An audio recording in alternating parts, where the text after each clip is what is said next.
I'm Emma, and I'll be 26 this year.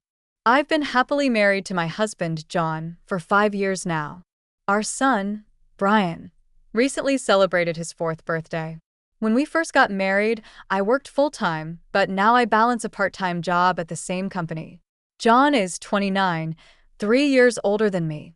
Our journey from dating to marriage was sparked by John's passionate advances. However, after we got married, I noticed a shift in his behavior. He became more domineering, and I struggled to adjust. John has a 19-year-old sister named Emily, and the age gap between them seems to make John indulgent toward her. Before we got married, I didn't mind Emily's frequent visits. I thought they had a good sibling relationship. But things changed after we tied the knot. Emily started dropping by unannounced at all hours and expected to be catered to, never bringing anything as a gesture of thanks. John didn't address this behavior. Instead, he expected me to accommodate her demands. Emily would come over and act as if I was invisible, speaking only to John with a casual, "Hey brother, I'm here again." Even when I wasn't prepared for another guest, I ended up serving Emily dinner. John never seemed to understand my frustration and would blame me loudly, saying I should have been more considerate. Despite Emily's apologies, it was clear she enjoyed the special treatment John gave her. Afterward, I was left with the leftovers from my own meal, while John and Emily continued their conversation on the sofa. They left the dining table in a mess and never acknowledged Brian or me, treating us more like hired help than family. One evening, as I was about to take a bath with Brian, John barged in loudly, instructing me to buy a cake for Emily, even though it was late. Emily insisted on having it immediately, and John blamed me for the delay. Feeling pressured, I reluctantly went to the cake shop with Brian in tow. While we were there, I overheard their conversation.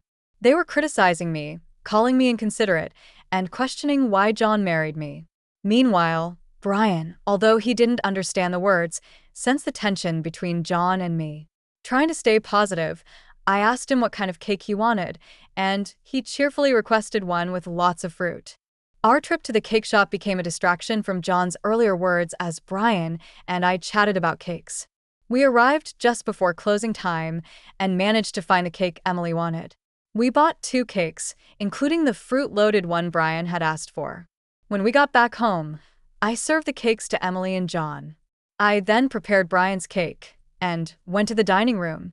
As soon as I placed it in front of Brian, Emily pointed at it and said she wanted that cake. Before I could respond, John moved Brian's chosen cake in front of Emily, ignoring Brian's protests. John justified his actions by saying he bought the cake with his own money and had the right to choose for Brian. Unable to hold back my emotions any longer, I expressed my dissatisfaction. John responded by threatening divorce. Brian, who had stopped crying, anxiously held my hand. After a moment, he said, "Mom, I also love cake with strawberries on it." "Yes, it's really delicious."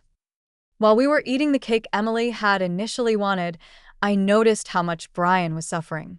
Feeling that he had already endured too much, I decided to take action. When I saw Emily reaching for Brian's cake plate, I quickly lifted it away and took Brian to the next room so he could enjoy his cake peacefully.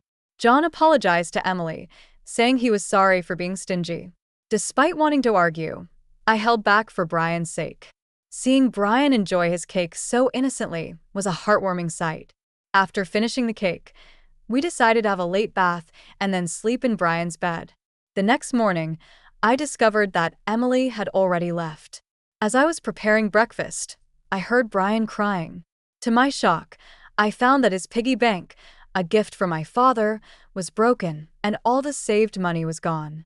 Brian, who always said goodnight to his piggy bank, was heartbroken. When I asked John about it, he casually mentioned that Emily needed some money, so she took it from the piggy bank. Holding Brian, who was crying and shaking, I felt his pain so deeply that I ended up crying with him. It was painful to see John caring more for his sister than for his son. I expressed my anger and sadness by confronting John, breaking my usual silence during arguments in front of Brian. Without saying a word, John went to the bedroom and returned with something shocking: divorce papers. I had no idea he had hidden these papers. In a sudden burst of anger, He shoved the papers at me before storming out of the house. Slamming the door behind him, Brian, who had never cried over the issues with John and Emily before, seemed to have reached his breaking point. He cried through the night, unable to bear seeing Brian so hurt. I decided to skip daycare for the day. Brian happily agreed with a loud yes and a faint smile. We spent the day together, playing and bonding. I brought down a picture book from the shelf and sat with Brian on my lap. He happily remarked, "The teacher at the nursery today was Mom, right?" Right? His little heart seemed so full of patience. I wanted to make the day special for Brian, so I took a day off from work, even though this could potentially cause trouble at my job. My workplace kindly understood the situation and granted me the day off. In the morning, we visited the park, played hide and seek, and had fun in the sandbox and on the slide. When we got home for lunch, Brian seemed sleepy. Normally, he would nap by himself, but today, he fell asleep on my lap just like when he was a baby. I initially thought about using his nap time to do household chores, but seeing him so peaceful made me decide to just enjoy the moment with him. I decided that today was special, so I let myself be comforted by Brian's peaceful sleeping face and his gentle breathing. However, my serene moment was suddenly interrupted by a noise from the entrance, signaling that the front door had been opened. Since it wasn't John's usual time to come home, I became suspicious and quickly hid in the bedroom closet, holding Brian close. I could hear Emily's voice echoing through the house. Trembling with fear, I listened as she searched for something and expressed frustration over not finding it. Emily then made a phone call, mentioning John and discussing their unsuccessful search. After hearing her lock the front door and leave, I put Brian to bed and thought about the strange events that had just unfolded. I couldn't understand why Emily had come into the house, or what they were looking for. Suddenly, John seemed like a stranger to me, and I felt a mix of disgust and fear towards him. I quickly packed essentials for Brian and myself, and we headed to the train station. We took a train to my parents' house, which was fortunately nearby, just 2 stations away. Although I hadn't contacted them beforehand, my parents noticed something was wrong from my expression and welcomed us without asking any questions. I shared everything with them, including my fear of staying at our house due to John and Emily's actions. My mother suggested that Emily might have been looking for my belongings, possibly cash or cards. I recalled my past as a successful CEO in the handmade goods industry. When I decided to focus on raising Brian after getting married, I entrusted the company to friends, although I still worked part-time and kept in touch with the company from home. John was unaware that I was still the CEO. I discovered the hidden divorce papers that John had tucked away. I expected he thought I had a decent amount of savings. While I had mentioned to him that I received some assistance from the company, I deliberately kept the details about being the CEO and my savings private. This secrecy was a result of realizing. Early in our marriage, John struggled with managing money and tended to spend everything he earned. Initially, John provided only $200 a month for food expenses and even suggested that I quit my job to become a full-time housewife. However, the financial strain of raising Brian and living on just $200 for food made it impossible for me to agree to that. Eventually, John reluctantly allowed me to work part-time. To ensure I wouldn't consider divorce, he had me sign a post-marital property waiver through a lawyer. Since Brian's birth, I had been using my savings for his nursery fees and clothes. Given that I only received $200 for food and never asked John for additional funds beyond that budget, he likely believed that my financial situation was limited. Considering Emily's apparent need for money and John's belief about my financial situation, they might have been searching for my cash cards. I have a separate savings account just for Brian, into which a portion of my salary is deposited each month.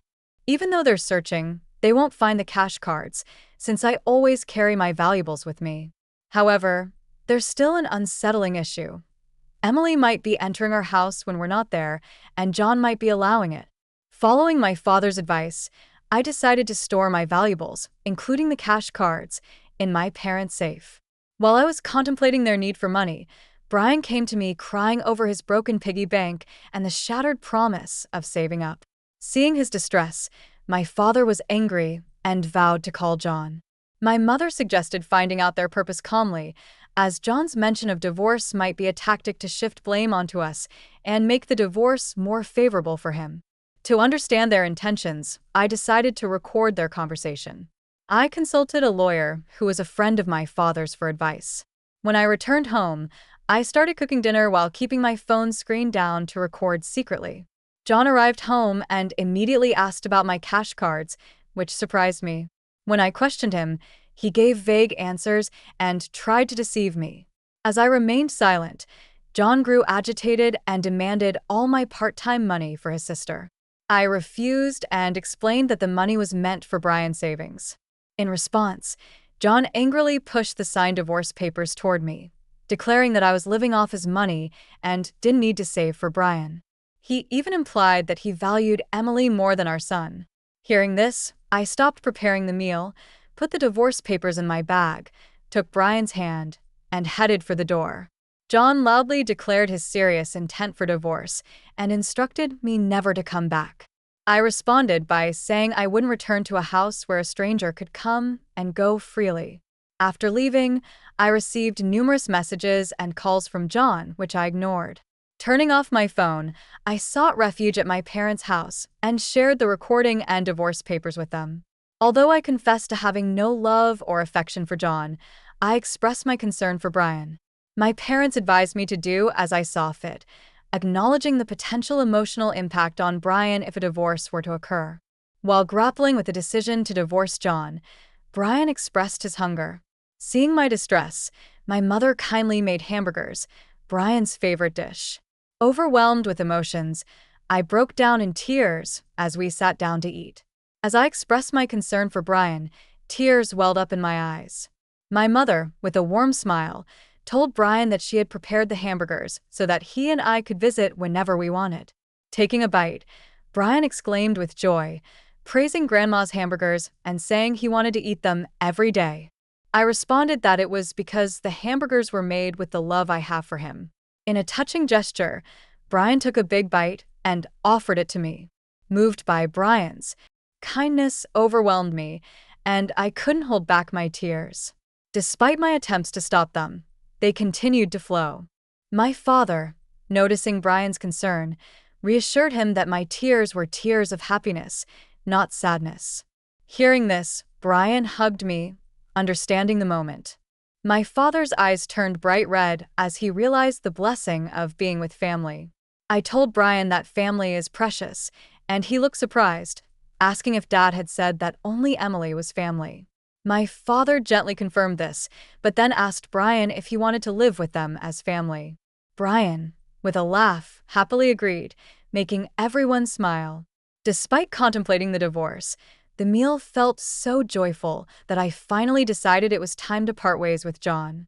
I planned to tell Brian about the divorce, and even though it weighed heavily on my heart, Brian seemed to understand and was happy.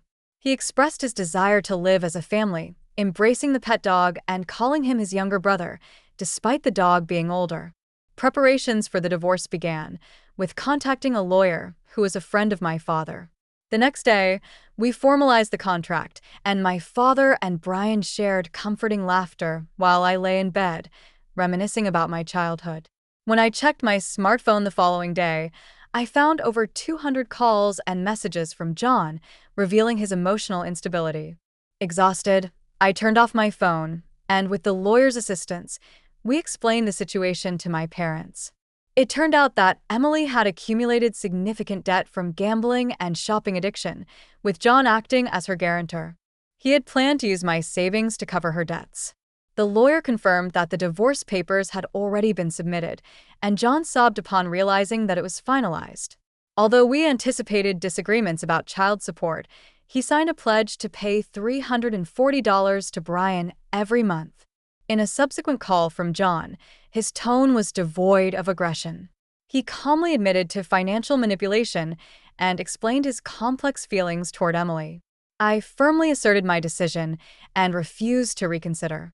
Hearing his faint sobbing, he wished me happiness before hanging up. Remaining strong until the end, I discussed future plans with my parents and decided to stay with them until Brian grows up.